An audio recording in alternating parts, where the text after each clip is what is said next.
Vincent Malloy is 7 years old. He's always polite and does what he's told. For a boy his age, he's considerate and nice.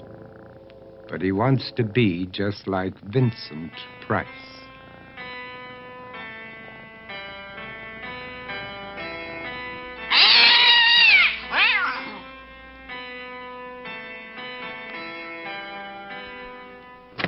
He doesn't mind living with his sister, dog, and cats, though he'd rather share a home with spiders and bats.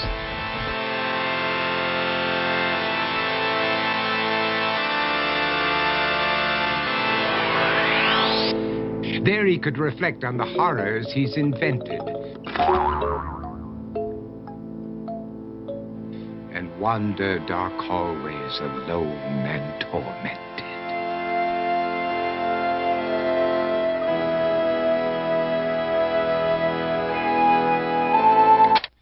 Vincent is nice when his aunt comes to see him, but imagines dipping her in wax for his wax museum.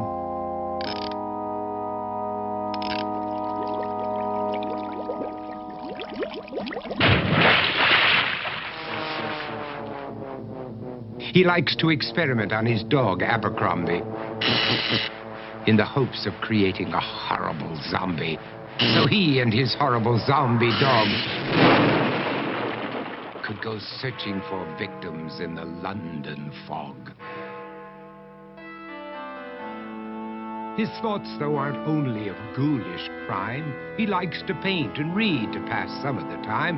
While other kids read books like Go, Jane, Go, Vincent's favorite author is Edgar Allan Poe. One night, while reading a gruesome tale, he read a passage that made him turn pale. Such horrible news he could not survive, for his beautiful wife had been buried alive. He dug out her grave to make sure she was dead, unaware that her grave was his mother's flower bed. His mother sent Vincent off to his room. He knew he'd been banished to the Tower of Doom, where he was sentenced to spend the rest of his life alone with the portrait of his beautiful wife. While alone and insane, encased in his tomb, Vincent's mother burst suddenly into the room. She said, "If you want to, you can go out and play. It's sunny outside and a beautiful day."